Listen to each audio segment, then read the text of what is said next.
Name's Bond. James Bond. What do you think you're doing? Keeping the British hand up, sir.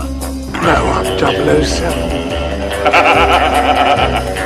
This never happened to the other fellow. I'm the money. Every penny of it. So you put your money where your mouth is. Oh, that's quite a nice little nothing you're almost wearing. I approve. I'll do anything for a woman with a knife. And then he's small but I never forget. Kill Bond, now! To the right! To the right! To the right! Shocking. Positively shocking. You get your clothes on, I'll buy you an ice cream. Welcome to 007 for our fourth part of our 007 Best Of series. We dropped in a surprise episode last month the long-awaited third Best Of episode, which covered all of our 80s recaps, and we're back now to cover all of our 90s/2002 movie recaps. We've got the entire Pierce Brosnan era here for you, and most of these episodes were recorded years ago, and it's fun for us to go back and listen. So if you haven't listened to 007 in a long time, then here's your chance to revisit all of our best moments from 2015. And if you have listened to 007 recently, well, then you're like us and you just want to listen to us and our comedic genius over and over and over again, because there's a lot of great stuff here. This is going to be all of our best ofs covering GoldenEye, Tomorrow Never Dies, The World Is Not Enough, and Die Another Day. And in advance, I apologize if the song Die Another Day drops in there like it seems to on every single episode. Then that's Ben's fault, not mine, because he edited it together. But otherwise, sit back and enjoy this. If you're at the gym and you just want to laugh to yourself, if you're in the car and you want to hide your laughter like we do, then go right ahead and enjoy it. The Best of 007 Part 4, 1995 through 2002 movie recaps. GoldenEye, I found his weakness. GoldenEye, he'll do what I please. The lyrics just quickly, I know Noah's definitely going to cover one lyric. He loves a lyric in this song. But the lyrics, you know, have kind of gone back into actually making sense in terms of a plot of a film. I think there's lots of references to the film and actually makes sense. So, yeah, this adds to why this film is so great. Well, tell us some of them. Some of them. But, yeah, I think... Don't just make a statement. Tell us. Oh, well, I didn't want to steal your thunder. No, not that lyric. But what are some of the lyrics that fit with the film? Well, you know, GoldenEye found his... I'm not having a go here. I'm genuinely interested. We've got found his weakness. He'll do what I play. I think, like, you know, found his weakness in terms of, you know, like they were buddies, and he talks a lot about the sort of in the film later on about he knows his every I think move. that line could apply to all previous Bond films too. I love Ben's explanation. You'll never know how it feels to get so close and be denied. You know, talking about being connected, obviously, before. Seeing him move through smoke and mirrors, you know, talking about Giannis, obviously. He was sort of hidden in the background, and then he comes through there. Yeah, you're putting me on the spot here. I'm trying to make a statement, and you're trying to call me out. Fuck you, Noah Groves. The tears I've cried. Not lace or leather. Yeah. There. It's a golden honey that's trap I've got reference for to you Zed. tonight. That one's Well, revenge, it's a kiss. This time I won't miss. Now I've got you in my sights. Feel his presence in the crowd. That was when he was in that crowd. The golden. I do love the moment where Alec gets his revenge on Bond by totally shoving his tongue down his throat too. That was an awesome moment. Well, he felt it in his breath. Okay. We apologize again for 007. Apologize for Ben. They're not going too far, but they're pushing the envelope in this movie to see what they can get away with. And wow, this made me proud to be a Canadian. I'll just say that. I'll just let you know, that face that Ben's talking about, we walk around with that face on all the time. That's what we all look like. Eh? Yeah. It makes it all the more funny that I'm looking at this on Ben's Skype right now. So I think we'll have to put this picture on the post to give some context. Yeah. Yeah. I'm just picturing everyone in Canada walking around with that face. We stand on guard for the... that was all I wrote my notes here was. My notes for that scene, all it says is, "Oh, Canada, we stand on guard for the..." True hatred. This, like, seriously, Hey. I can't help but say that this is one of those things where you wonder. The Bond movies are kind of they've always said how the Bond movies are meant to be a little bit of fantasy where, you know, the guys would kind of picture, oh, wouldn't it be great if I was James Bond and I could live this life? This is one of those moments where you're like, Xenia's into Canadians, so I have a bit of a chance. I'll be dead, but I have a chance. Well, in about 15, 20 years, I will have a chance. Yeah, it makes me proud to be a Canadian. Right, we're off to Seven Eye now. We're in Russia. Yay. And we get introduced to eHarmony's number one Bond girl, Natalia. You should put a small, tiny little context to that. Yeah, so just basically on the day of recording this at my paid job, I got a media release sent to me by dating website eHarmony trying to cash in on the release of Spectre by basically saying that they have put through all the Bond women through their, you know, highly analytical dating services to find out the exact match with James Bond, who would be the perfect Bond woman. And Natalia came out at number one. And number two was Plenty O'Toole. And the worst was freaking Tracy, like dead wife. So... I want to know the factors that they put through to get Plenty O'Toole at number two. Like, what are people looking for? I will admit, I was on the panel. All right. Yeah. But Jinx, number three. Yes, Jinx was in the top 10. This is not my comment. This is my wife's comment as we're watching this. God. She several times made comments during particularly like the Daniel Craig movies about Judi Dench being a hot old 80-year-old. But I don't think she's seen GoldenEye in years. And when we're watching it for maybe about a minute or two, and it's just silence. I'm not even commenting on the scene itself. And all of a sudden she goes, I think this old broad got better looking as she got older. Not my comment, my wife's. Poor Judy. Poor Dame Judy. Your wife is a sexist and misogynistic dinosaur. She wouldn't have said that if it was a man. Let's be honest. Judi Dench at 80, slightly hotter than Judi Dench at 60. Look, I'd take Judy at any age, let's be honest. But her hair is short. I can buy her a wig. This is like Ben's role-playing. He's in bed with an old lady. It's like, just put on the wigs. Put on the wig. Didn't we go over Come off, straighten your wig. Didn't we go over this Dame in Riddick? Judy Doesn't she have long hair in Riddick? Does she? I don't know. I think Dame Judy is the hottest 80-year-old there is. I thought you were saying Dame Judy is the hottest M we've ever had. Well, she is. Oh, you're right. Ray. She does Although have that scene in Spectre, though, where Ray Fiennes put on that dress. Well, Ray Fiennes is quite attuned to betting Qantas flight attendants. I don't think Judi Dench has ever done that. Well, I don't think Ray Fiennes is putting on a wig while he's betting the Qantas flight attendants. He's the opposite, isn't he? Bald, like going Potter. Yeah, Ben, you're not attractive to Ray Fiennes. He's got We're short going to have hair. comments pretty soon when we do Spectre about Ben saying, you know what? Ray Fiennes hotter with hair than without hair. I'd put a wig on that man. Don't get me started on bald men. Bald men and short-haired women. Yeah. Your kryptonite. I think Cotland started talking about M in a wig. Yeah. This scene. I put on a wig on her, it'll be right. You just. Oh, God. How does it always come down to something stupid Ben says on these episodes that make us lose the entire thing? She'll be right. Put a wig on. Here, Judy, try this on. Ooh, a genuine horsehair wig.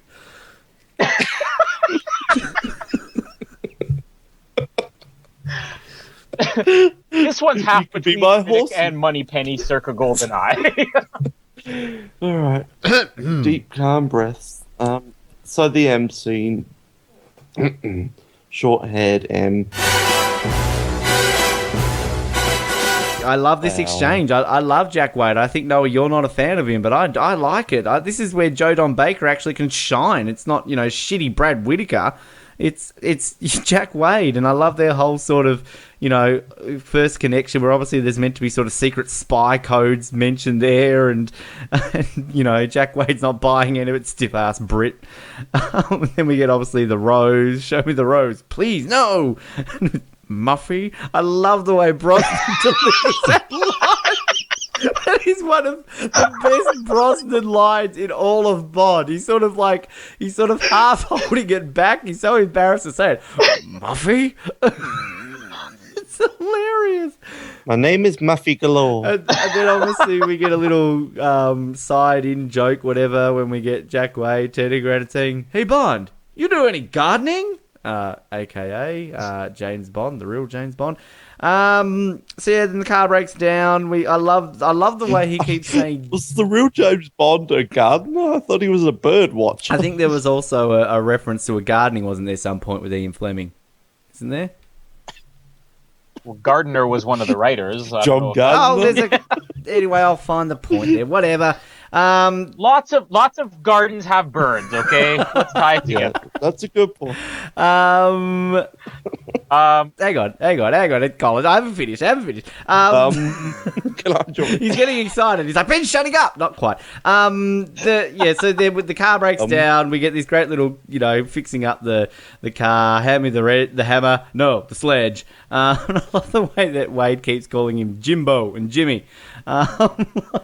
I don't know. We get to learn that to try and find the connection to Yanis, he's trying to find him, obviously, there in St. Petersburg.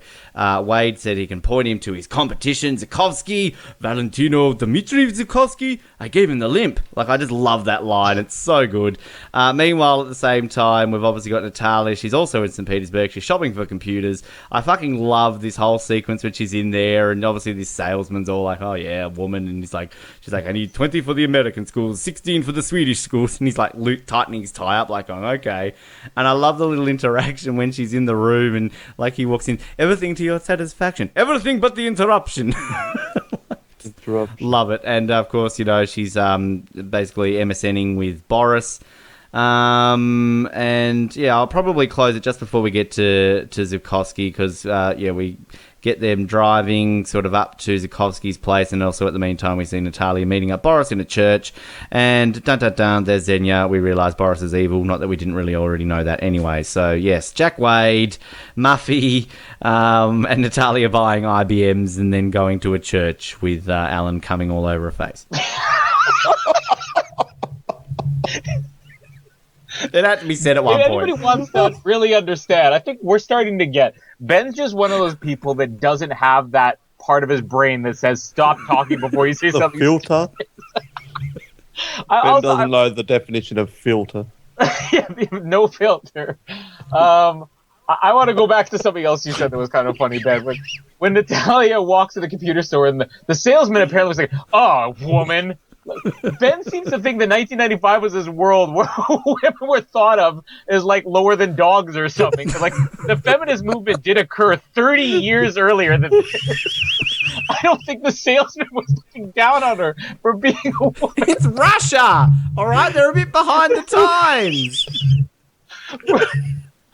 Oh, really? Okay. Hey, I'm the feminist voice for this podcast. We established that a couple of episodes ago. The scene with Jack Wade, again, it's another one of those fun scenes, especially because you don't really get that often. Sometimes we make fun of the fact it's why are these agents there? They don't really have any authority, especially the DEA just storming into the Bahamas, as we mentioned in the last one.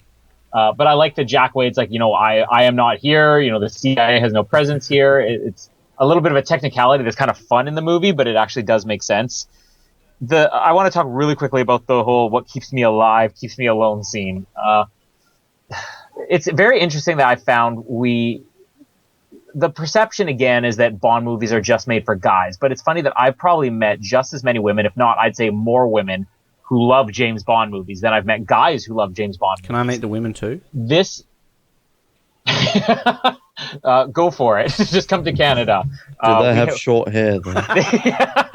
I'll bring my wigs. No, but we have great. But yeah, I have not met these women. I don't know if these women you speak of that love James Bond. I honestly know tons, and the funny thing is, Die Hard the same thing. Maybe it's just Canadian women love like these more macho action movies. So the nicest country in the world are secretly sadistic and violent. Exactly. Well, you saw what happened to Admiral what's his name when Xena squeezed him. It's ice hockey. It's the ice hockey. Admiral, Blame yeah. the ice hockey. I told you, we all look like that 24/7, winter, summer, spring, fall.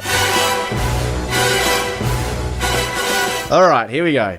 Because Xenia never happened. No, exactly. It's kind of interesting. Yeah. All right. Here we go. I'll go first. Okay, before we start here, come on! I was halfway through saying listen. it. I'm just going to say right off the bat, I counted people that we saw Bond kill, because I think the opening scene is going to be the question about anything that happened off camera. So are we going, like, do you have a count based Let's on just get our numbers out of the way. Hang on, and then I'll say... because we may all have the same one. Yeah, if you're referring to the facility itself blowing up, I didn't count that. I only counted people I saw him kill. The only one that I feel that I'm probably a bit iffy on is the final bit with the pen blowing up. I think the other two I'm a bit more confident on. I got 59. 59? Yes. Yeah. No. I got 22. Oh, Jesus. I got 31. Well, here's the thing with the... Okay, what did you get, Noah? 31. So Okay. I think we can rule out 50. Well, hang on. I can defend Here's the thing 59. with the pen, though. But I can... No. We're not counting the Octopussy Shed. No, pen. I will defend 59 because pen- I will tell you why. Sorry, Colin. No, hold on. Before, let's talk about the pen. You see a lot of people, being stirred up by that, but you don't see anybody dying. In fact, I think you only see one or two people on fire, and they're kind of rolling around. You're laughing at that. You're not watching it. You're just laughing at the fact that they're burning. I am watching. Slow motion. Just no, well, I will say you do see them. I counted here 21 in the pen explosion because, and I've slow-moed this to make sure of it, when you see the initial pen go off, you see people falling and flailing. Then there's a bunch of people on the lower floor who at the moment have survived. Then there's a second explosion which you see cover them, and then the ones that are running out, there's a third bit which you then see them also falling down and like and I froze frame it and slow-mode it, and I counted 21 of those people in that area who at one point or another were falling down on fire or were about to get crushed. Right, but if you don't see them stop moving, there's no way to determine if it's a death. But that's the same with somebody who gets shot. We see someone go, and fall back, but we don't actually see the initial part of them on the ground dead. Well, because the thing is you're arguing an explosion in which, by your own admission, they're flailing around still quite a bit, so they're very much alive. But they're in the process of dying, the same as when a soldier's getting shot. Well, here's the thing. When Boris is the only one left there, we don't see bodies lying around.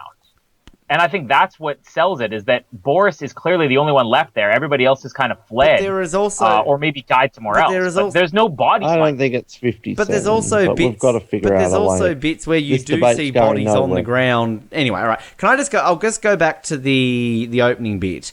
I got... I counted 9 crushed by the barrels. I got 7 initially with... Were they deaths? I think they're getting crushed by those things. Also, he's going to kill you. Hold on. No, for the sake of time, I'm going to cut in here. You count about the same amount of people before those barrels fell that are there just holding their guns on Bond, right? About the same amount of people follow Oromov out of the building. I don't see them. So, I don't know where these extra guys are. I'm not counting them before. I'm freeze framing it when they're actually on the ground underneath the barrels, crushed, and there are still other people who are not crushed. Why get back up? Just as many soldiers following Oromov out of the building seconds later. If you watch the scene, if you freeze frame it when they're actually crushed, there are still as many people standing up around them at the same time. No, I don't think so. Anyway, well, I've got 9 barrels, 7... One way to solve this. Yeah, there's only one way to solve this. Our numbers are so drastically different. Can we assume by a majority that Ben is so far? Well, no, hang on. Just let me. I feel It's I'm not allowed to 57. actually go through my There numbers aren't here. 57 bong. Just hang on a minute. Let me at least go through what I've got here before you can shut me down. Speed it up. Almost triple my number. 9 crushed by the barrels, and we've got 7 getting shot by the No, machine right. gun as he's coming out of the building. Then he kills the guy, the bike guard. I've written bike guard. Then the pilot. So there's those 2. Then we obviously don't get any deaths until the archives, which, if I can get to my notes here quickly. So he initially shoots 2 at the top of the stairs, and he's got 4 at the door, 1 through the glass, 3 more on the stairs, 2 guards at the bottom of the stairs, and he's got 1 more guard in the gap. So that is what, This 6, is where adding is a handy feature to understand. 7, 10, 13. Then that's 13 in that I section. had 12 in the arc. I had 12 there too. Well, all right, 12, 1 off, not too bad. Then none in the tank chase. Then There, we're down to 56. Then he kills Oromov. And then he kills the pilot in the helicopter. He kills Xenia. Then there's 2 that he initially kills in the dish. Then I've got 21 in the pen explosion. Then I've got he kills Trevelyan and he kills Boris. Okay, well, I'll just say I somehow missed Oromov and Xenia, so I would have had, that put me at 23. But basically all of your extra kills, we can tell, are coming from things where people probably didn't die. So I think these are do we have a middle more ground? deaths than the bloody sequence in Octopussy that we didn't count, and I still debate they were deaths. What right, happens if you let's- take off the barrels and take off most of the If you pens? take off the barrels, then that's, what number if do you you take take? off the barrels, that's 51, and if you take off the, what did I say, 21, so I've got 30 if you take off those ones. Oh, and I've got 31. So... I say we go with 31. Okay, well, given the fact that we're going long, I will concede and put 31. All right. And we're going to say right now, nobody reference us at any point in the future in any studies on Bond kills.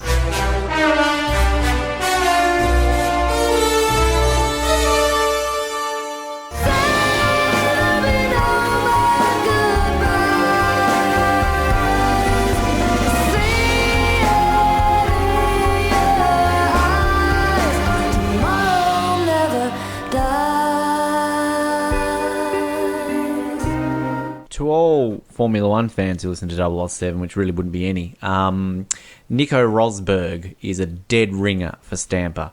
Google it right now. But no, I love Stamper. He's such a good henchman.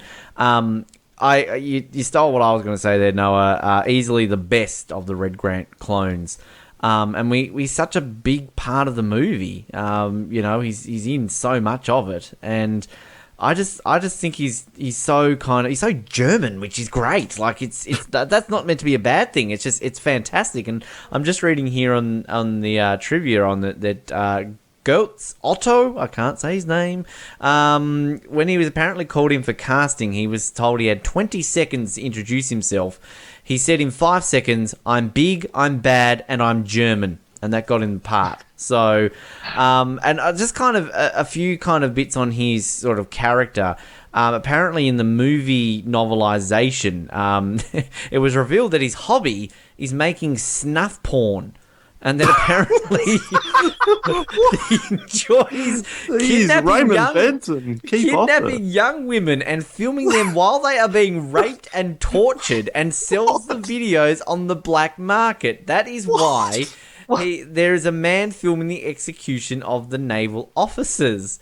The one that I'd read many years ago was that it was originally planned in the script that he'd had a brain injury and couldn't register pain. It was pleasure instead of pain. So, of course, that idea, was sort of used in World Is Not Enough with Renard. But, I think he's great. And there's, he's just got that factor about him that makes him a fantastic villain. And in terms of I don't know what we will classify Renard as, but if I'm to think of the Brosnan henchman, I don't know, I'd probably put him just above Zhao. I think Colin, you're very high on Zhao, but I mean, I like Zhao. I'm not anti-Zhao, but I'm just kind of thinking, like, you had that conversation with me, like, where would you rank Carver amongst the Brosnan villains? So I'm just thinking that in The Henchman. But anyway, yeah, go Stamper. You are awesome. I want to see the Stamper BB film that he made. Well, not with the rape, but... Oh, God. Well, you see, at least now we know where Stamper fits into the Carver organization. I mean, his purpose is that he heads up the Carter Media Group's snuff porn film division. Well, he wants to dominate every uncensored. market, so that includes that too, I guess. But his introduction to the inaugural broadcast of the Carver snuff porn network was interrupted as well, which explains his vendetta against Bond. The two channels gets launched fired simultaneously. again. Yeah. and then becomes the subject of the film. But yeah, I don't know what Raymond Benson. I have that novelization. I haven't read it before, but I've got it at home. Can we Maybe do I need to pick up audiobook chapter version? 8, kidnapping women and making films. Like, Stamper removed her clothes and killed her. he filmed it. What What was Raymond Benson thinking? He was bit into snuff. He's the Spielberg. He's the Spielberg of the snuff porn industry. He's Steven revered Stamper. the world over. He's a visionary. Yeah. That's kind of... I know Stamper's supposed to be a bad guy, but that's kind of ruined it for me. That's a bit too far, isn't it? Kidnapping and raping women. We don't want that in a Bond film. No, we don't. There's really no response. We just need to end this conversation. This is going. We don't want this in 007 either. Stamper! The BMW 750 is the ugliest James Bond car in the history of James Bond movies. I love Over the Lotus? Yes, the Lotus is beautiful and sleek and a gorgeous car. Like This looks is like something that Sharon would be driving around, taking her kids to the supermarket. this is just a plain mum car. Like, it's not glamorous, it's not sexy. We had the Z3 Roadster in GoldenEye, and we're gonna have another. I think it's a Z4 in World Is Not Enough, and then of course we get the Aston and the Jaguar in Die Another Day. Like, this is, I mean, look, when we get to the Craig films, one criticism I have of that is Craig drives around in dad cars, but like, yeah, this is a mum car. I love the idea, the gadget, the whole remote control thing is fantastic, but on the outside, this is one piece of shit ugly car. Are you calling mums piece of shit ugly? No, mums are fantastic, but like... It's because Ben has seen too many short-haired moms driving around in this car that he forms this opinion. Quote Ben Waterworth. And can Mums are fantastic. I want to point out that obviously, given that BMW had this massive contract for James Bond film, that pay attention in the garage scene later on where the bad guys happen to drive Mercedes, BMW's #1 rival. Yeah. So, yes.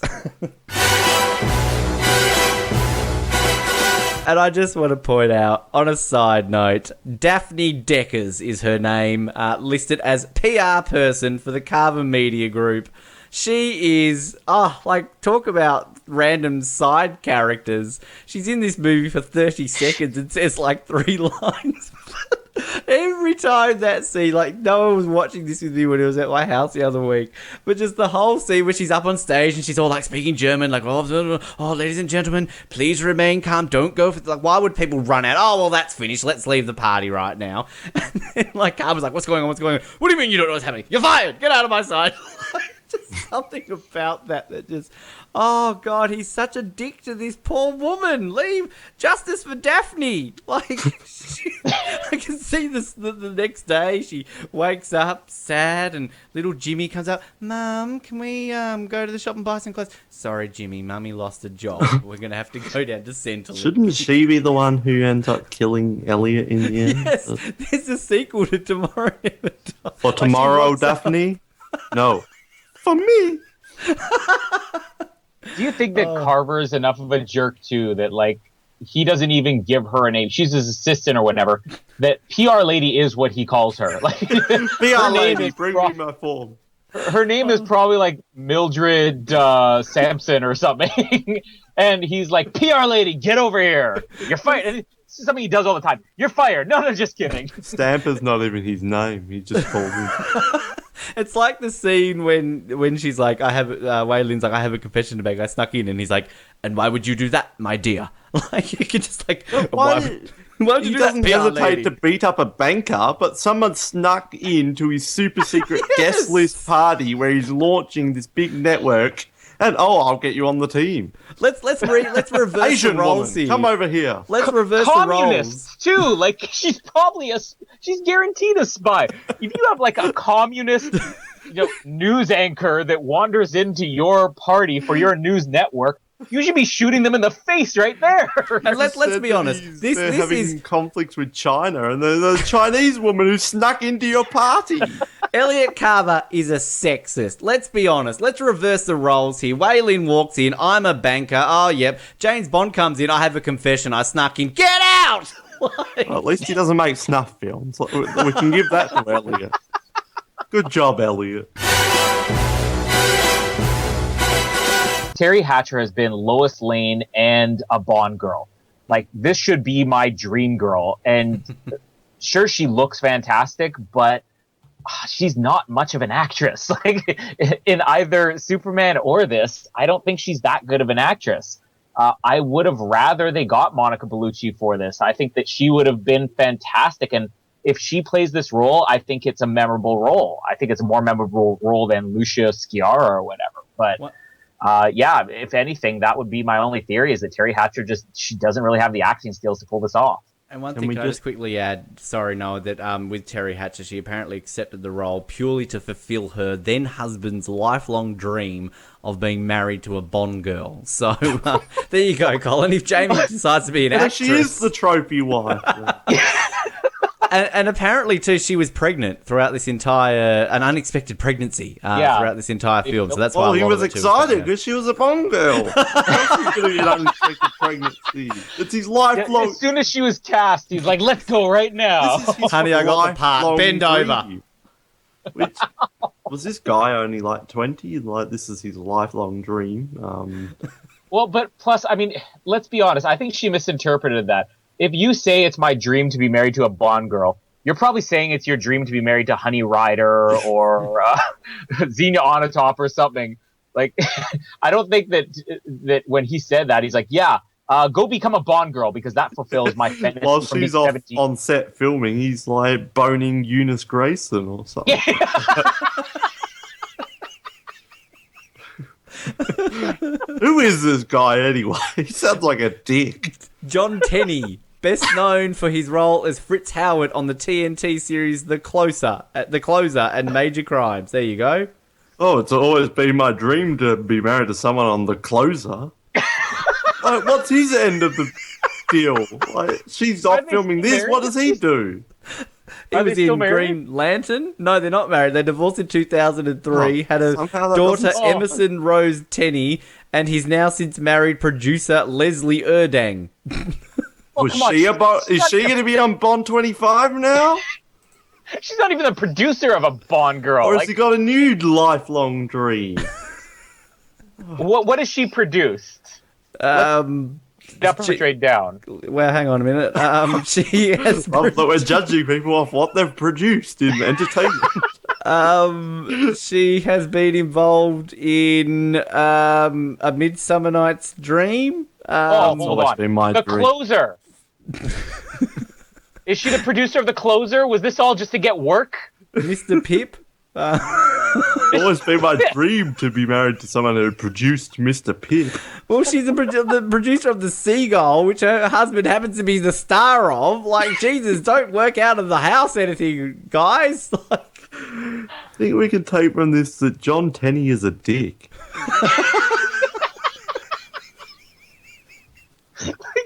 This started on trashing Terry Hatcher. Now we're all like, that poor thing. And meanwhile, their daughter Emerson, who was born because of this love, is like a philanthropist. I can't even say the word, and apparently he's known for charity work. Oh, that's the daughter. That's the daughter that was in the stomach of Paris Carver as Bond was boning her. It was always his dream to have a daughter who did charity work. But she could fulfill your needs, John Tenney. We need to get the daughter of Terry Hatcher's baby bump on the air. We need to settle the story once and for all. That's an interview. So, Emerson, what's it feel like having James Bond's penis touch your head in the womb? Ben, we did not need that imagery. I just It sounds like a Stamper film. She only exists because John Teddy's lifelong dream was for his wife to go off and please him. That's the a episode Bond title. film. That's the episode title right there. James Bond penis touching her head in the womb. It's Or not. the not. episode. Jeez, Penny. Can we just? Wow. Yeah. Sorry, we're getting on with this film, otherwise it's going to be another 5-hour episode. But I'm just noticing here, there's a celebrity snap of Terry Hatcher and her daughter, and the subtitle is Terry Hatcher and Emerson grab yogurt to go. Like, why is that a thing that we need to see on a website? It's always been John Teddy's lifelong dream that his wife buys yogurt with her daughter. Oh, God. Does this new wife, the producer of hit Mr. Pip, buy yogurt? Oh, this guy's work. If you search this, there are so many possibilities here. Terry Hatcher takes daughter Emerson car shopping. Terry Hatcher and daughter Emerson lunch together. Terry Hatcher, daughter Emerson, skinny jeans. Is that what Terry Hatcher is known for now? Just taking photos of doing everyday things with her daughter? Well, she done Please tell me anything that since Terry Desperate Hatcher- Housewives. Please tell me that she's Not John remarried Tenney, since. she hasn't done. Ben, has Terry Hatcher remarried since? Terry Hatcher has not married since. Oh, poor. John Tenney's a dick. Let's just say it. She's still heartbroken over. Terry, come here. I'll marry you. We need to get Terry Hatcher on 007 just to trash Can on we do John like a Tenney. bachelorette thing with Terry Hatcher? Behind door number 1, Vargas. Door number 2, Stamper. Terry's like, will you take this rose? No, you're Terry Hatcher. You were married to. John Teddy, I'm not going. Will you be a Bond girl again? I'll marry you if you fulfill my lifelong dream. Doing a Bond film. Oh, all right. Let's move on and just say John Tenney is a dick. And can we officially now say that Terry Hatcher or Paris Carver is the other woman and Wei Lin is the Bond girl? Can we officially put this to rest that Paris Carver is the other woman? I apologise to all Wei Lin fans and Michelle Yeoh fans out there. You started episode 1 off with a bang, bang. All the Wei Watch Lin each fans. episode. Let's move on. 14 martinis and 20 Bonds, James Bonds. Cool. Good for him. I know, right? Good on him. And how many nipples in the whole series? I've lost count. 264. That's for Ben's rewatch, his private rewatch, along with the entire filmography of Stamper. What's his first name, Stamper, or is that his first name? Mister. Well, it's funny because I actually did have that he was Bambi, Richard. like you've mentioned. You have your name here, Bambi and Thumper and Stamper, like he was the brother of those. It's Richard. According to Richard Wikipedia, Stamper. it's Richard Stamper. Richard Stamper? Why? Dick Stamper. Dick Stamper. Why was that not mentioned? That's like Strawberry Fields all over again. That should have been in the movie.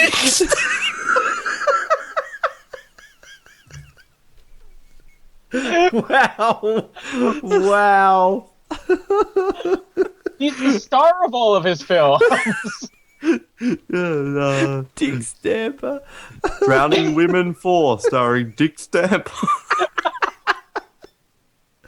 I don't know if that's legit because IMDb just has Stamper. That doesn't Well, have his first IMDb name. also said 1,000 people died in this film, so... But Wikipedia Dick says Stamper. I bet you that's in the novelisation. Dick Stamper. candidate than Holly Goodhead. Dick Stamper.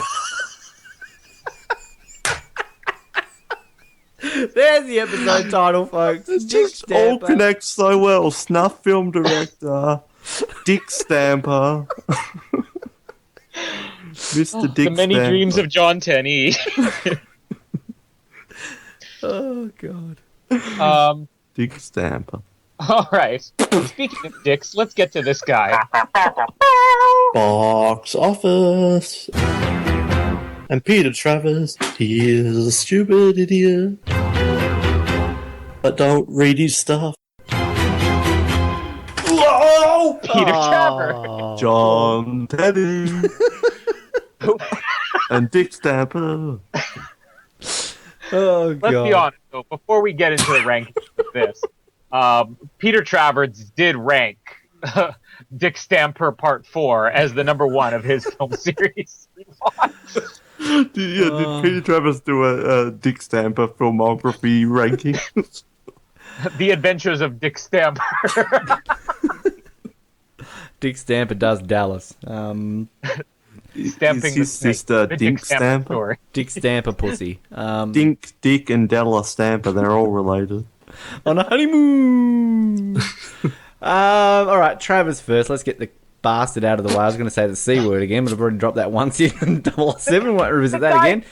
I still love the guy that you brought in to defend your point of view has now become, let's get that Dick Stamper, Peter Travers. It'll pay off in 2 episodes, okay? 21st, he has got it. Just behind The World Is Odd Enough and just above The Living Daylights. He says there were no more Ian Fleming novels and titles to plunder, so Tomorrow was created from... False. Well, this is his He's credibility. wrong. Passes Peter's wrong. Brosnan Bonds tried to stop Jonathan Pryce's media mogul from starting World War III. Oh, please. The product placement was egregious. Brosnan sporting a tux by Brioni of Do you want to Rome. spell that for us? Egregios. Egregious.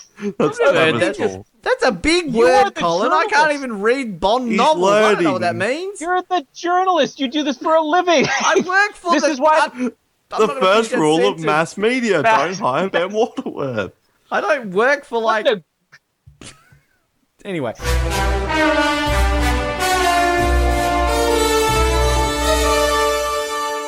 The world is not enough, but it is such a perfect place to start my love. So next up after that, we see that Davidov goes to meet Renard because he's actually working with Renard. Of course, we don't know about Elektra at this point.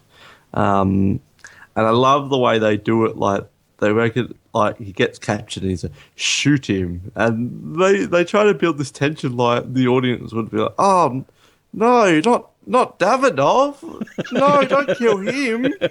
I don't know why they're building this thing that we should be worried that Davidov is about to be killed. Leave Like, Davidov alone.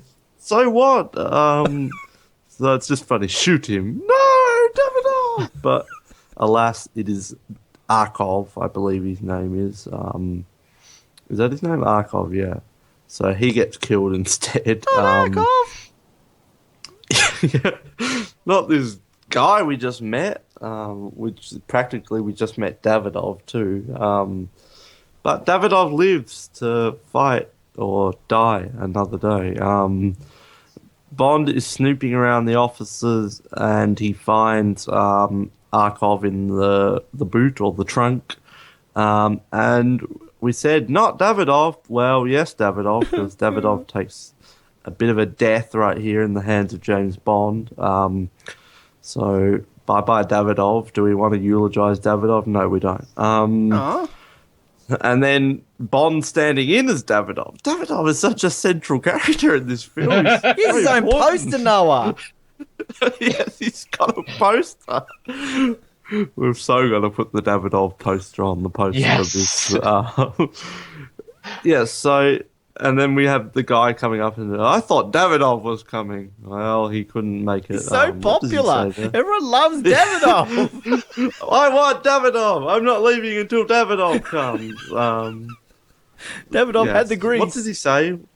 Yeah, yeah, that's funny. So Bond's standing in for Davidoff, and he joins. They're Renard's men, but I'm not sure if they've got a certain title. But they're going in a plane. Musicians, I think they're called. CD owners. Bond joins as Davidoff into the plane, and they're heading for Kazakhstan. Of course, they need to tell us it's like Asia or something, because this is pre-Borat. And then a weird scene, because he says Bond is not Davidoff. He's now posing as Dr. Arkov. And the guy, when they land, he says, Dr. Arkov, I'm a huge fan of your work. Well, weren't the guys that he was getting on the plane with expecting Davidoff? So why is it suddenly Arkov? Oh, wait, never mind. That's stupid because they killed Arkov. But then if he admires Arkov's work so much, wouldn't he know that Arkov does not look like Remington Steele? And he looks like a big, fat, chubby broccoli Russian guy. Just read it. He could just be like a yeah, I guess so, but... Do you know what all your dumb. people in your uni classes' notes look like? No, I just do it because I want to pass. I don't give a frick whatever Eljon Arkov is and what he wrote about framing. I don't admire him, unlike this guy does. So... I don't know, if you admire someone, you generally know what they look like, don't you? Anyway, moving on. At the 58-minute mark, we hear a wonderful American accent. And we're introduced to one of the best characters to appear in James Bond. It is Christmas Jones. She's here. Hello, everyone. Welcome. The bullshit that is Denise Richards. Do we hear fart noises whenever we hear her name? Yeah, the Dick Stamper of an actor to appear in this film. I don't know what to say, because I generally, when people hate on things, I try and just look at different angles and try not to just join the pack of hating them. Hello, when we get to next film. But this is shit. She's so bad. She has a reputation for a reason. It's horrible. Not only is the character horrible, the actress, Denise Richards, is just terrible. No wonder she won a Razzie. It's really bad. The character, just coming off Wei Lin and Natalia, it's just really bad. Even Pam is better. It's just, this involves a nuclear bomb in a huge part of the plot, so we've got a nuclear physicist and she's going to tack along and be an annoying little shit. We may as well talk about Christmas Jones and get it out of the way. She adds nothing to this film.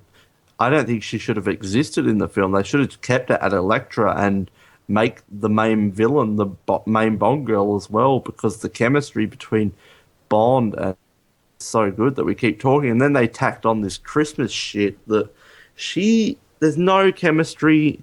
The character is dumb. They're trying to go for like a Lara Croft thing when she takes off all her clothes. I believe that Tomb Raider was out at that point, wouldn't it? Probably. The game, not the movie. Yeah, well, I'm talking about the game. Okay. Care about. Yeah, no one cares about the Tomb Raider movie. Daniel Craig was in it. Daniel Craig. No, he doesn't even care about it. Yeah, I don't think he doesn't care about James Bond. He doesn't care about anything he does. I will slip my wrist if I'm ever in another Tomb Raider movie. No, you're going to see Elevation by U2. That was in Tomb Raider. God, Noah. No one cares about Tomb Raider except for Davidoff. I like Tomb Raider. Oh, but you like Dinosaur. Ben! I feel ashamed to agree with you in this episode. Yeah, you two are on a team. Pipe down, Colin Hilding. Just heads up, we're not going to be having any episodes on Tomb Raider. So sorry if you're a big fan.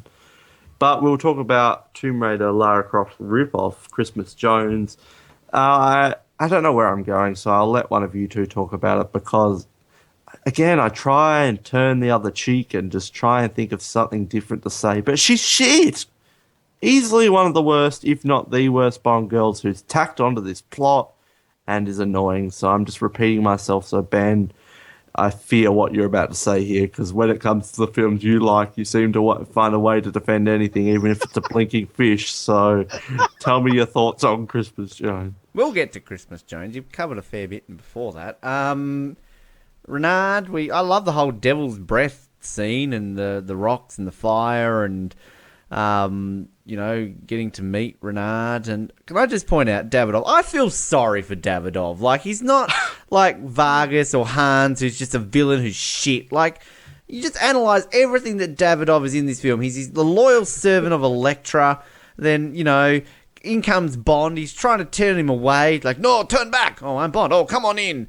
And then, Elektra doesn't listen to him, arrives in a helicopter, then doesn't get to go check out the survey lines, and, gets called upon, but no, it's for Bond, not Davidoff. So Davidoff's like, no. And then, he gets a night off, and he's going off taking selfies of himself in that little shipping container thing to put on the bit, and he finally gets called up for his big job with Renard, and rocks up in his car, and he just gets killed. Like, Davidoff doesn't do anything wrong in this film. I'm surprised Davidoff didn't kill himself. I feel sorry for him. I can see him sitting in a bar. Writings on the wall was written about. I was about to say that. I can see him sitting there listening to Sam Smith going, "How do I live? How do I breathe?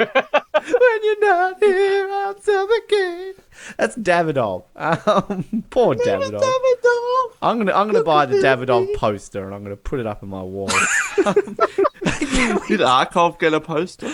I don't know. I just in reference, if people don't know what we're talking about, there's a book, a James Bond poster book out, and it sort of goes through each film, and it shows like international. Ben can't read, so he's got the James Bond pretty poster. picture book. It's got like all the international posters for each movie, and for The World Is Not Enough, they literally release like posters for like actors, like Cigar Girls got like a poster for like the Portuguese or Spanish market, and yeah, because the actor who played Davidoff was Danish, so they released like the Denmark poster with a big picture of Davidoff, and he's like standing there in his suit. Can you imagine the dates? Oh yeah, let's go see what is not enough for Davidoff.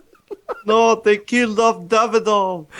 Oh my god, it's so funny. They're very heavy on the Danes in the last couple of Brosnan films. He's brushing up on a little Danish, and then poor old Davidoff is killed. I love Bond's gadget, the credit card, when it like opens up things. That's awesome. I love the whole bit when Bond's like meeting up there, and he's like getting on the plane, and he's like, oh, he's buried with work, and then it's like, oh, did you bring it? Have you got the grease? Just with that bag, and it's like you think, well, what's in this? What's in it? They're fucking sneakers. And these guys are so happy and excited for these ugly blue shoes. It's so random, but I think it's hilarious. It should be sad because Davidoff wasn't. Yeah, I know. Like Davidoff's alive at the party. Like, yeah. Christmas Jones. I like the character. The character, in essence, is a good idea because I can probably see your point. Take it out. It's not going to affect the film. But if you take her out, what's Bond doing in a lot of these scenes? Like, in the why does Bond know all about nuclear fission? Yeah, like, I don't know. The character is an idea.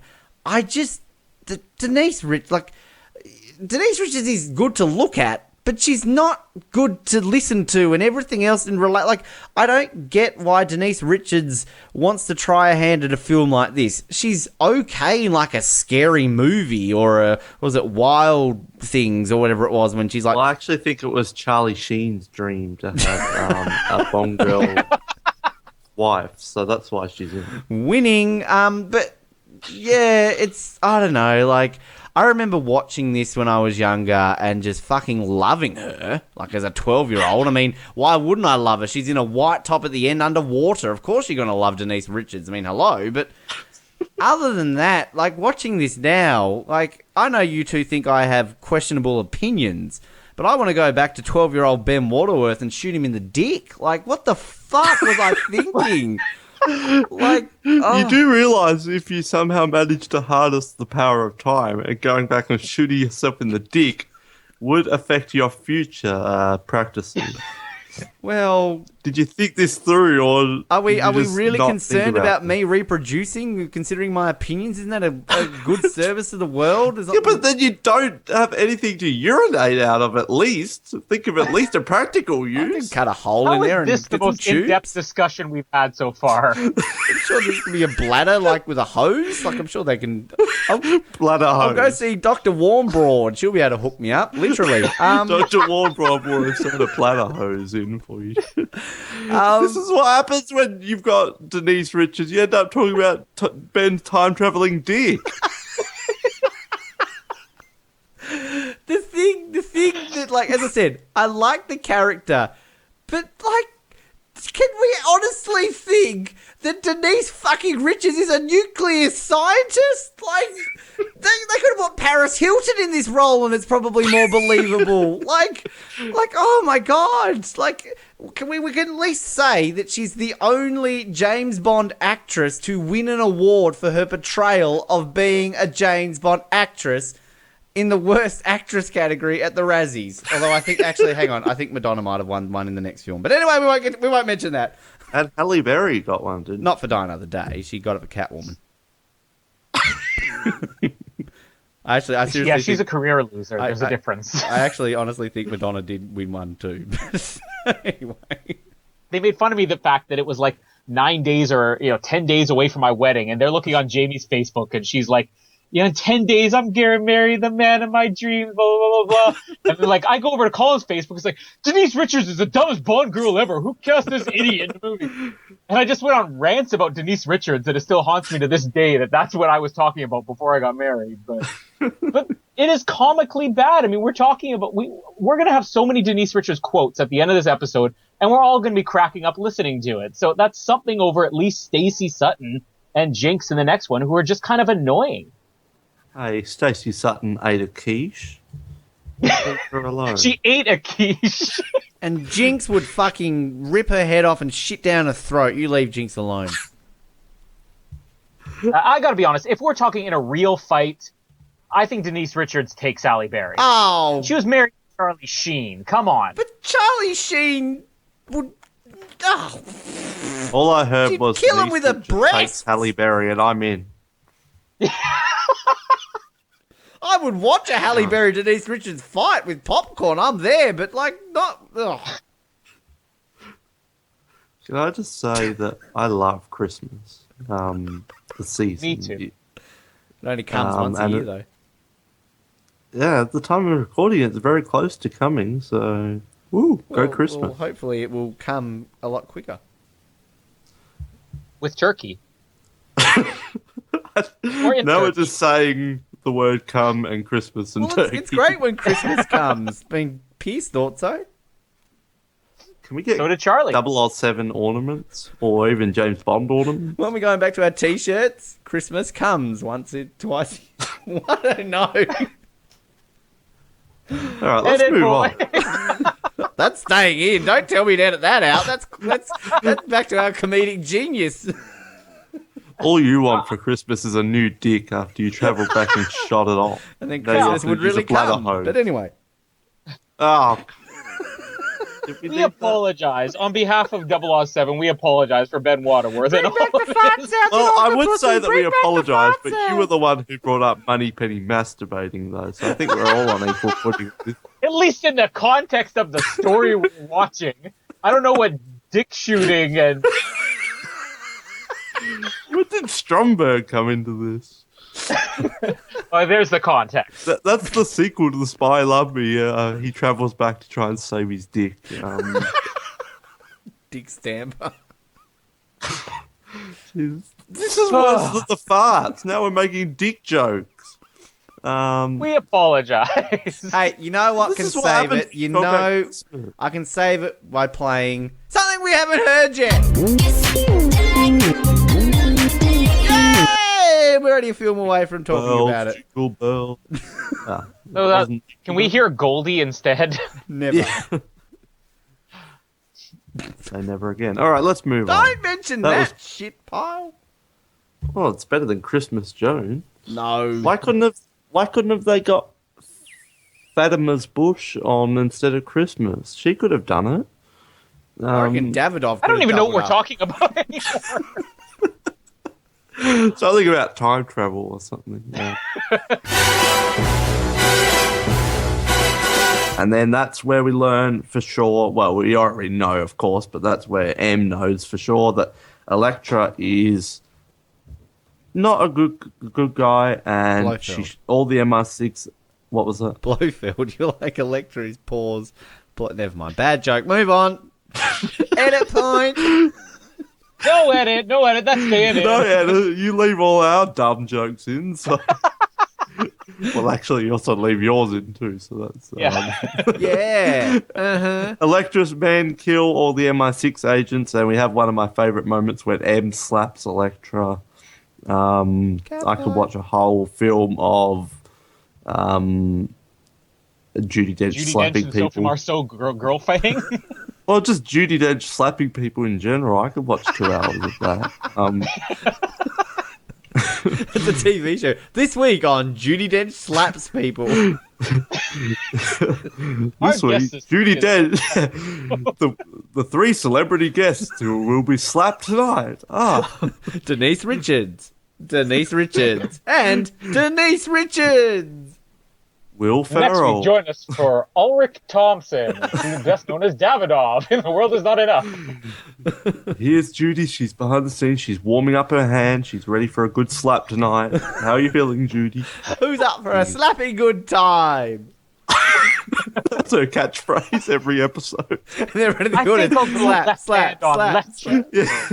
Oh, Judy mixing up. There comes the left hand. Oh, classic Judy plot twist. Everyone, how about your mother? You know the you just got slapped in the face. Obviously, we're not How I Met Your Mother fans. Anyway. You know, we had a good roll going there. Watch How I Met Your Mother. It's funny. Way to kill the pacing, man. You just got slapped. How about we hear a little bit of that right now?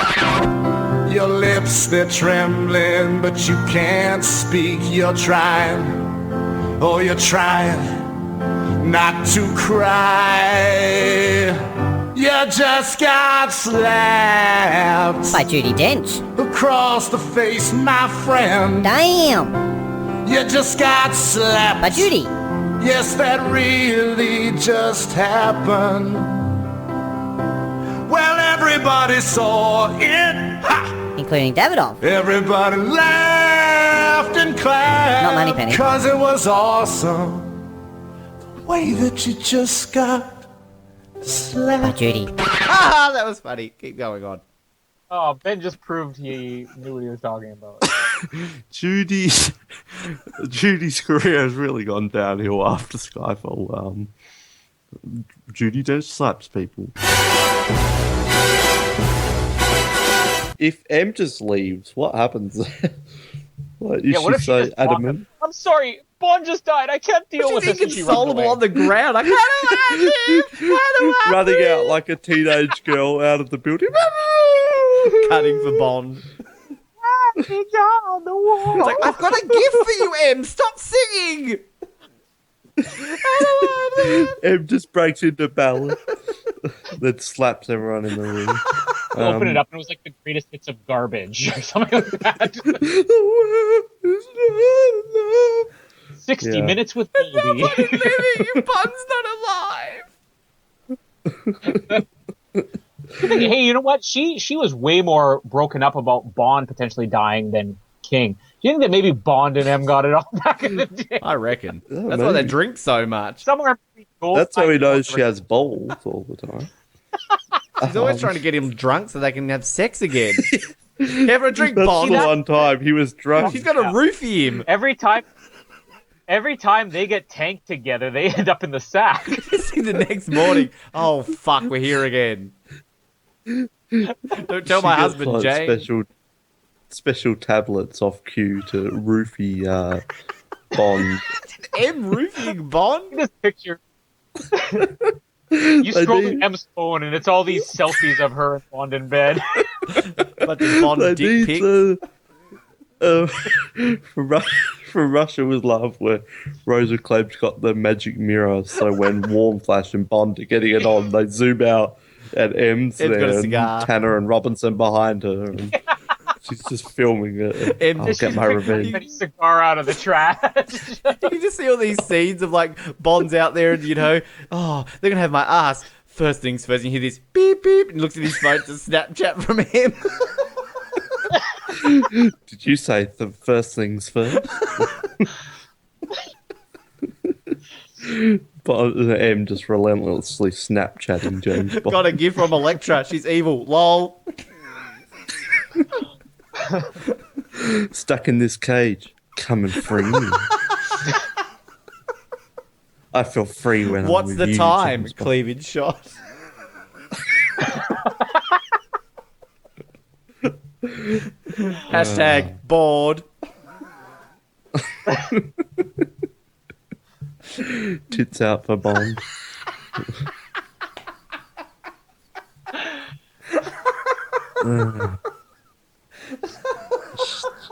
Judi Dench, she's a man. No, she's not a man. She's a woman of many talents, as we've discovered. Can I just point out that Noah Groves is the one who said tits out for Bond, not me. Can we just point out, according to James Bond Wiki, Elektra's middle name is Vavra. Thank you. Is that supposed to be from Russia with Love Easter egg, or is that just her name, Elektra Vavra Key? It's one of. I love it. It's one of what's his name, Karen Bay's like children, but it's a daughter. We know how much they breed in Turkey. Yeah, they were in Istanbul. So does that mean Elektra and Bond are related? Because Bond's Vavra's son. So this just took a dark turn. We were just having fun talking about Judi Dench and Pierce Brosnan in bed, and you have to go too far. I've just got a Snapchat from like Judy. right up It says, she's like putting her hand over her mouth, shocked, and says hashtag incest. Ooh. Jeez, she needs to get a job. Too bad she's dead. Well, Judi Dench isn't dead. Well, I hope she doesn't die between now I don't and want we to see release this Gareth episode. Mallory's Snapchat. Ray Fiennes' Snapchats, I do not want to see. They're what just with he's Qantas up to. flight attendants. Yeah, and Bill Tanner. And Harry Potter. All right.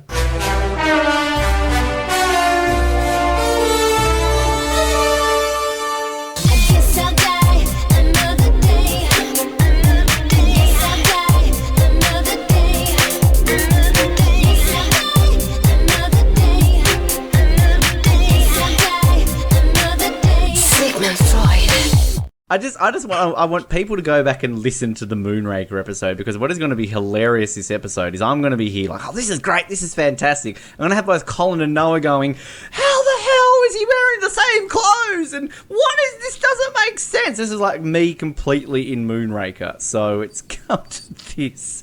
And let's just say that this didn't have a double take pigeon in it. So, anyway. But it had plenty of other shit things in it, so... This is our 29th episode of 007, and it's only a number. Each of those 28 episodes, we have heard a snippet of a song.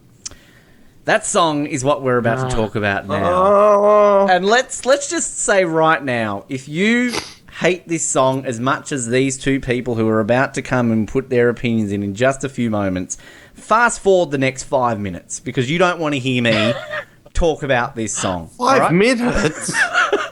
I've been building up for this for a long time, okay? Yeah, not 5 minutes. We've had discussions in our chat.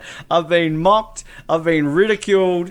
Now it's my time to speak. First of all, the sequence. Let's not even start with the song. Let's start with the sequence. We get Bond getting waterboarded, water-tortured, whatever.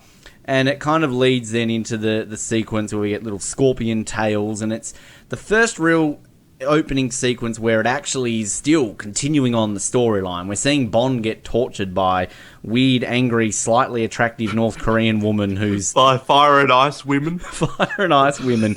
He's getting on with the story. tortured with water, tortured with scorpions. He's growing his hair long.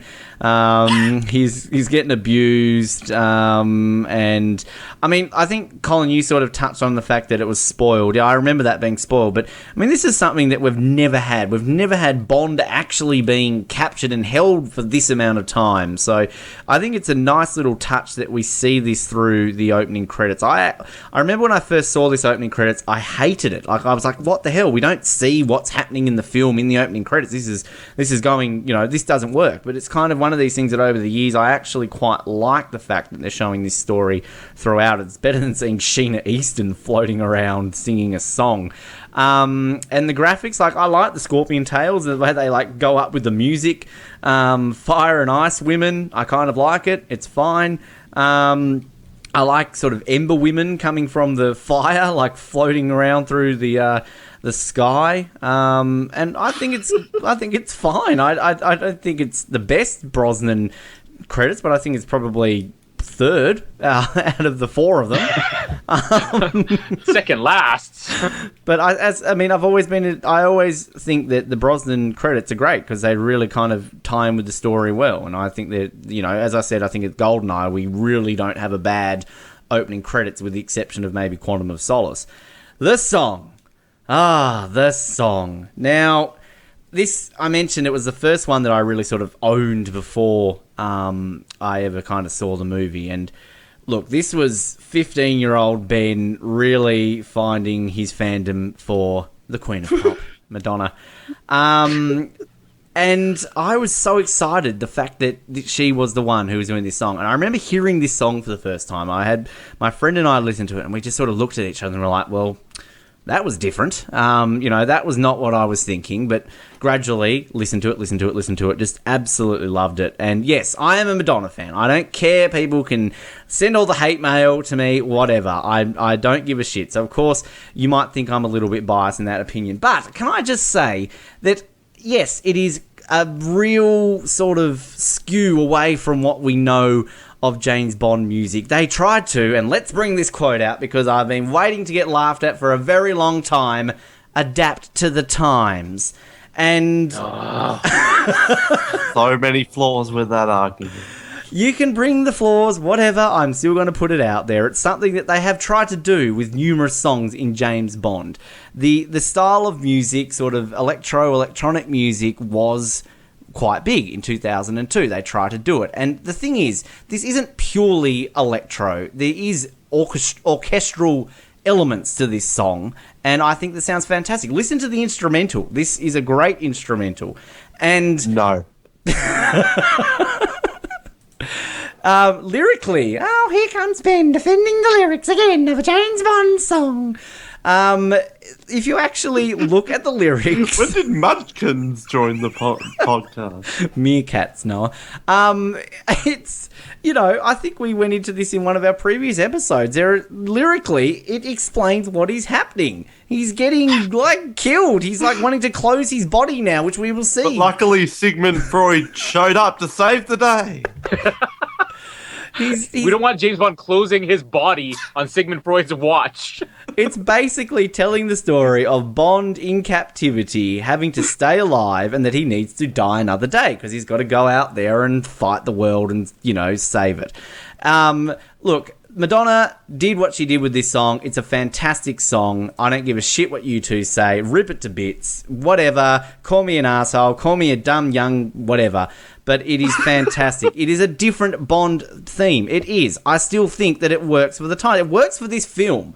This is a film that is just out there, and check your head at the door. Just enjoy it for what it is. Same with this song.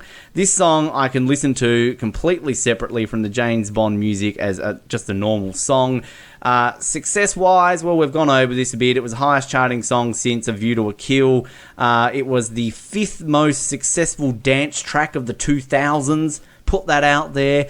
And it is just awesome. So there we go. you fast forwarded, you've listened. Oh, and the film clip. Can I just point out, film clip, second most expensive film clip ever made in the history of music. And if you've never seen it, it's got lots of James Bond elements and themes to it. It's great. Madonna looks amazing. Get fucked, Colin. Get fucked, Noah. This song is awesome. Go get fucked. Wasn't Kevin Costner's Waterworld the most expensive movie in history? Does that mean that it's good? I don't know what kind of argument that is. The Prisoner Exchange is okay. I don't know why Zhao's shirtless. Was he shirtless there, or am I imagining that? I think you're imagining that. Isn't he in an orange jumpsuit? I don't know, maybe. I don't think he's in an orange jumpsuit. I think I'm imagining Pierce. Yeah, Pierce is shirtless. Somehow I got shirtless men on the Why are brain. you imagining anybody shirtless? I don't even know what I'm thinking of here. Shirtless men, by the sounds of it. And you went off at me for liking Madonna. I'm Pierce imagining rocks the Judi hobo Dench. look. Pierce rocks the hobo look more than Moneypenny rocks the short hair look in this movie. Harsh but fair. One of the things I really like here is the scenes with M. M's role is obviously more significant in this, and this is the first time I think we see what Daniel Craig M is going to be. This is cold, heartless M. You know, she's talking about how, you know, I would have rather you just been rotting and dying in that prison, basically. And I think that's a good scene.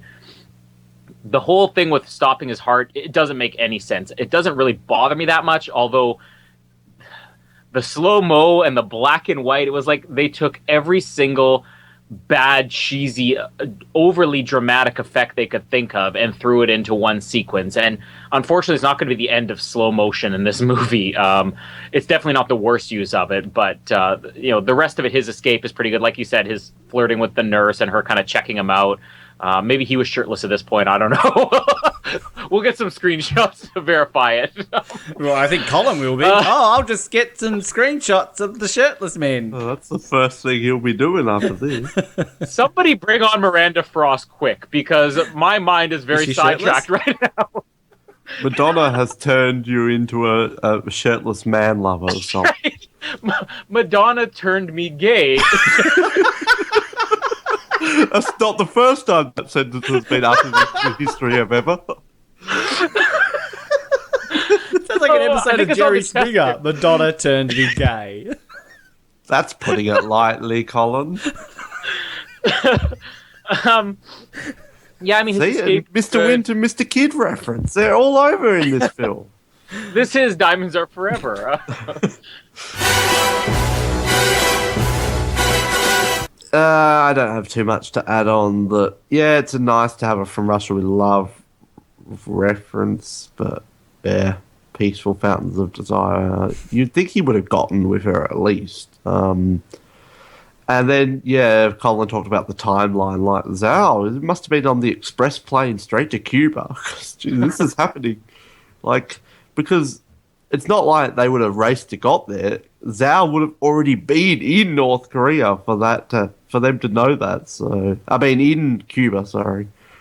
So, fun times. But, yeah, these scenes are decent, I guess. Well, in fairness, we don't know how long Bond was on the boat for. So, and he could have been there for a week. They decided to stay in communist waters for a week. Yeah. Well, it might take a week to go from North Korea to Hong Kong. I don't know how long it takes. If you're walking... Well, it's not exactly... You've got to... Whatever, all right? Shut up! Those countries are kind of semi-close. Go little topless men! Again, I'm not big on geography, but I think they're kind of close to each other. When you were talking about... Well, they're in the same continent. When you were talking about... I should have mentioned cutting for Christmas, not cutting for Vesper. He hasn't met Vesper yet. He's still upset about Christmas. Anyway, that was a bad joke, Ben. I was going to mention something you brought up there. Can't remember. Mustn't have been that important. Anyway, all right. So we're off to Cuba. The distance between North Korea and Hong Kong is 2363 kilometers. That's a fair distance. Over 2,000 kilometers. If you travel with airplane, it takes 2.62 hours. That's airplane. This is a boat. Yeah, but sure. It did not take more than 12 to 24 hours. Ben, it takes like what, an hour to get from Tasmania to Melbourne, and it takes 24 hours for the boat to get there. So if you do that math, All right, well, a probably gonna 24-hour take trip. about Fair 3 enough. days, 2 days. Well, 2 days. Okay, 2 days. He's in Hong Kong, and then he's a week recovering before he gets woken up by M. That's plenty of time for Zhao to pop in there and go, oh my God, Colonel Moon, you look different. You're an Englishman. Where do I get the same surgery? Sends him to Cuba. But is there a plane that flies direct from the capital of North Korea straight to Cuba? I'm sure they would stop off in a place. Like, when you went to London, why are we having this argument? Well, do anything fly from North Korea? They have planes. People have left North Korea before. We're in Cuba, okay? Dun, dun, dun, dun, dun, dun. We're hearing great Cuban music and Bond's in a Hawaiian shirt, okay? How long did it take for him to get there? He swam, all right? He's strong. He's swimming. Bond. First of all, let's talk about. I know I'm gonna sound gayer if I say this, but here's Brosnan. You're already down that rabbit hole pretty far, Colin. Just go for it. Pierce Brosnan's wardrobe is fantastic in this movie. I love that he's wearing like this. It's fantastic. I think it's pronounced fantabulous, actually. Yes, it's fantabulous. Darling. This is gonna sound so bad, but the fact that his shirt's like unbuttoned halfway looks really cool. Please bring on Miranda Frost. I'm very concerned right now. My marriage is on the rocks. Colin, I'm just putting those Madonna albums in a bag. They'll be in the post tomorrow.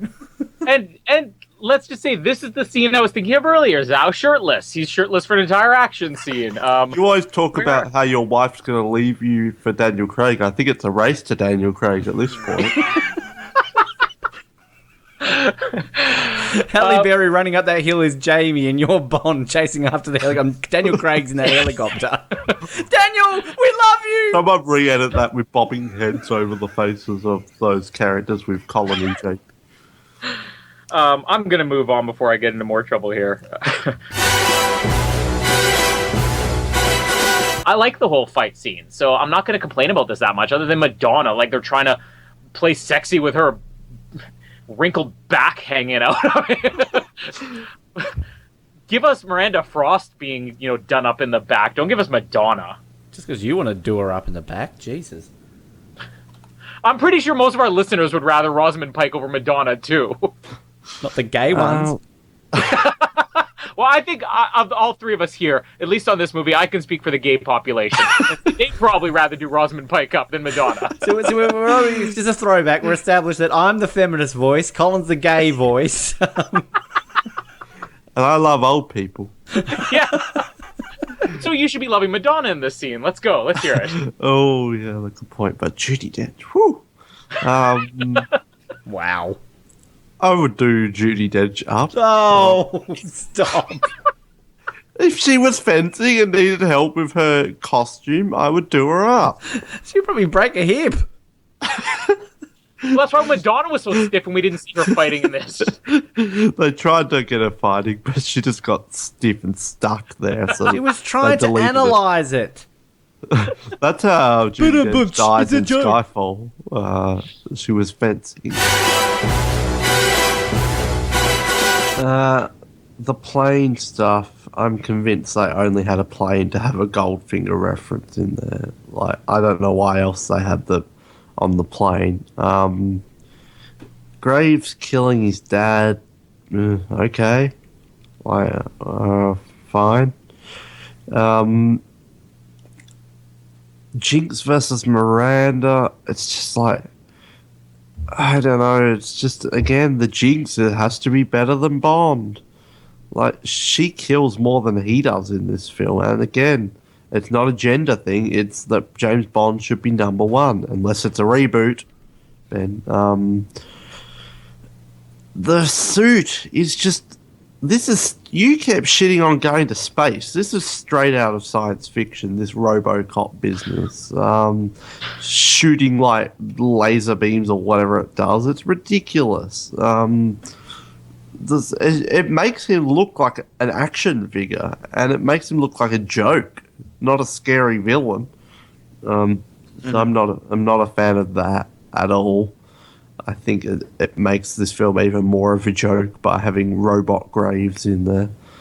And then read this, bitch. Like, you're really skipping ahead to what I haven't covered yet.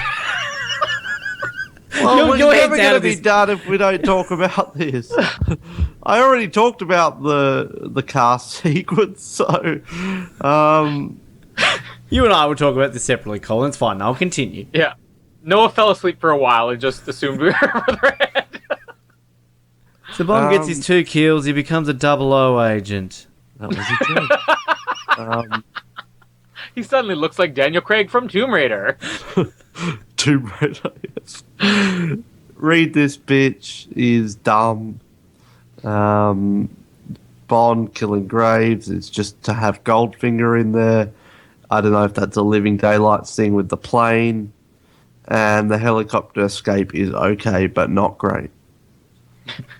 Okay, so we then see Bond getting involved and shooting a hole in the plane. People get sucked out, which could be a reference to Goldfinger. Don't know, perhaps. Noah, do you have anything else to add, or are you officially asleep? Well, the fact that the last 5 minutes of Pierce Brosnan's era of James Bond is Samantha Bond masturbating and Halle Berry fingering her belly hole. With another establishing exterior shot of MI6, might I add. Yeah.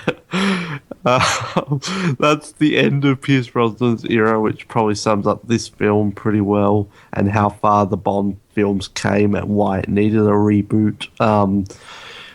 Yeah, Moneypenny just going at it. What the hell? Again, it's using the shocker, they get together in the 20th film, the 40th anniversary. I know it was all a dream. It's just cheap and lazy writing. It's ridiculous. And it's awkward to have Q stumbling on Moneypenny masturbating. Like, that is not the character of Moneypenny. I'm sorry. No. And I am officially over Samantha Bond and so glad we don't have to see her in James Bond anymore. I will not miss her at all. It's awkward, and I feel awkward watching it when Q walks in. It's you prude. What's she doing? Oh, she's masturbating. It's natural. Try it. At work. Natural in a James Bond movie that's PG-13. At work. Seeing sex in this movie. Masturbating's nothing. Secret agent, Secret Service at work. We'll never again be able to look at her sitting behind that desk without wondering what's she doing under the desk right now. She's providing a Secret Service to herself. Where did James Bond hat go after Thunderball? This is how far the character of Moneypenny has gone. They went from flirting between Sean Connery and Lois. It was cute. It was just back and forth. To Samantha Bond going at it, fingering herself in the floor on MI6, while James Bond is in wherever, God knows where, in a hut with Halle Berry. Hold on, can I point out the funniest thing about this is that this is a virtual reality machine that runs on programs. Who wrote the program of Masturbating with Bond version 2? This is a pre-programmed program. It's like it connects to your brain and has whatever you want. So Q's being a perv and programmed the scenario where Bond and Moneypenny get together. That's just even more weird. That's creepy. Oh my god. Wow. That just took a kind of sinister turn that Q would be the one to program such a scenario for. Maybe it's to practice like work relationships or something from James Bond, but that's just got Madonna weird. playing in the background, and this is how he kicks back on a Friday night. This is just, yeah, I think I've pretty much summed it up, but I can't believe this is the end. Although I do like the end of Brosnan kind of, we get a little scene from each of the crew members, even though it's kind of inappropriate. And then good, bad, shut up. should have kicked Halle Berry off that cliff, a la Locke reference, kicking him off the cliff. That would have been a good final reference to the past of James Bond if he put her in a car and kicked her off. Yeah, and what is this hut? It's just, okay, they're in a random hut, and she's shoving diamonds into her belly button. No. I should also mention, this is, if you go back and watch, this is the moment where the music is clearly, you know, the da-da-da-da-da-da-da from You Only Live Twice. Is it, though? Yeah. Because I was thinking... It's not like they're changing it up a bit, but it's very clearly based on that. Yeah, I wasn't paying close Special enough note to the soundtrack. I like the soundtrack. Oh, you're an idiot, Ben. You're a fucking moron. See, we don't even need to say it anymore. Ben just knows it. He understands. I'm just preparing myself. Alright, I just need to wrap this up. James Bond will return. Well, maybe he might return. Shit, this could have been the end. That's it. We need to get to our final things. Episode's gone longer than the film itself, and that's a crime. So let's move on. I'm glad to see it over. The end of Pierce Brosnan is Moneypenny masturbating, and Halle Berry and her diamond set.